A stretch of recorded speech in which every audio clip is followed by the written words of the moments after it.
Hey, it's Nicole, and my cultural experience that I wanted to do is flamenco, which is a form of dance. It originated, so everybody says, in Seville, Spain. It's actually a fusion of a couple different dances from India, the Arabic culture, definitely Spain, Romani gypsies. I think a lot of people know it as kind of a gypsy dance.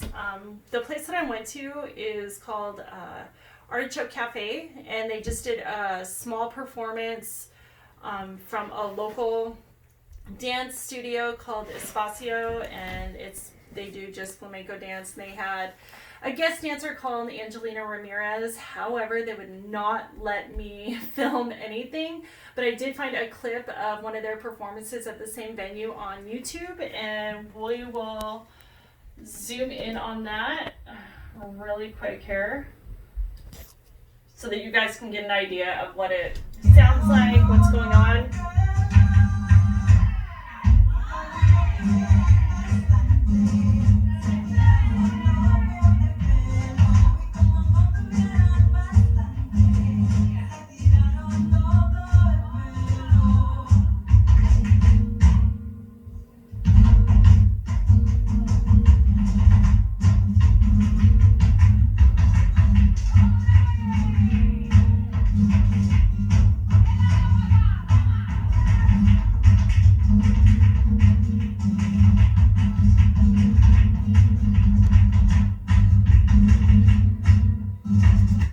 Cut there. And so that kind of gives you an idea of what it sounds like, what's going on. There's usually a singer, a guitarist, sometimes percussionist. Percussion doesn't play like a normal drum. They usually play like a box, or they're tapping on something that is made like homemade, like with wood or something like that. And let me see what else. The singer usually sings in this other language. It's a Spanish derived language, but it's also really old.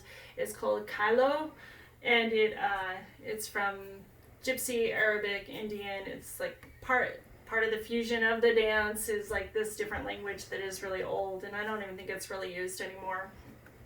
So this is Angelina. You can kind of see the intensity and her hand movement there. She has a really intense look on her face most of the time. She does like more dramatic flamenco, I would say. Flamenco dance itself tells a story. It's really emotionally driven. There's not typically choreography to it unless there is a planned performance or parade. But the dancer, the bailora or bailoro, drives everything that everybody else does. So what the guitarist is going to do, what the singer is going to sing, if there's percussionists, how they're going to clap, the progressions they use, the tempo, it's all done through the dancer. You follow the dancer and what they're doing, how they're clapping, how fast they're moving, how they're stepping, whatnot. This is another picture.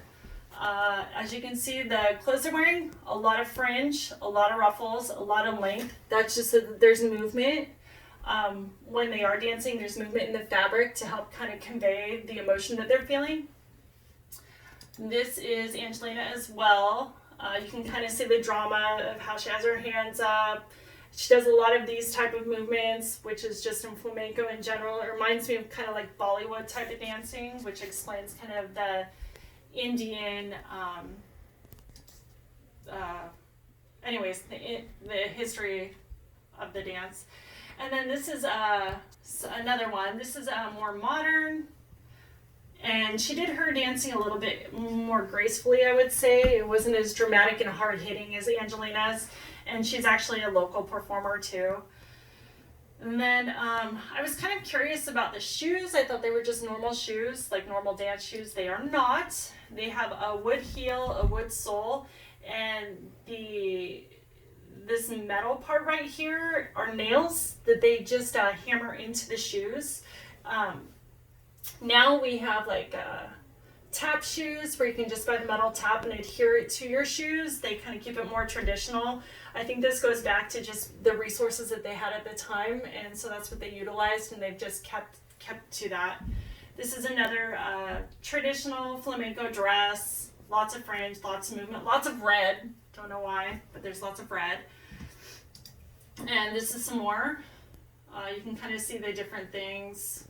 Flowers in the hair. This is actually Angelina. You can see again the intensity in her face. I want to kind of go back to this one. There's a lot of polka dots, which seems kind of weird. The polka dots go back to early gypsy days when they would take mirrors and sew them, like little round mirrors, and sew them onto the material of their clothes, and it was to ward off evil spirits and the evil eye. And so it just kind of evolved into polka dots. Some Asian flamenco dancers still use the mirrors, which I think is kind of cool. Very interesting. So since you can't really clap during the performances because it will throw off the dancer, but a lot of the things that they say, as you could hear in the YouTube video, is ole and asa, and asi baila, asi toca, and they just mean like, I'm not really, ole is just kind of a word of encouragement. Hasa, I'm not really sure what that means. And then asi baile, asi toca, you know, play, sing, which is pretty, I guess, pretty self-explanatory. And then these are some elements of flamenco. You can kind of read that there, but it's cante, toca, baile, jaleo, palmos, and pitos, which just explains what each thing does. And you can kind of see that there. What I thought was super cool about the whole experience was that it was a really tight-knit community. They were really warm, really welcoming. They wanted you to know about dance. They wanted you to know about the culture.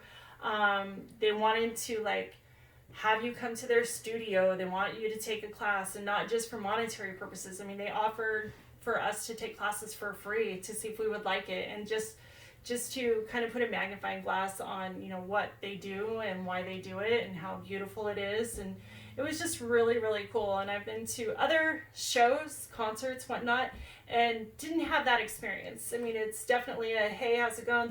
Thanks for coming to the show. But there was never like an email exchange. There was never a, hey, I'll give your name at the door for the next performance, or, you know, come to my class. So I thought that was really, really cool. It just seems like a warmer culture than ours. And I would definitely go again. I definitely want to take a class. Anyway, hope you guys got a little peek on it. If you have any questions or anything, just ask me when you see me in class next term. Hope everything's good. Thanks.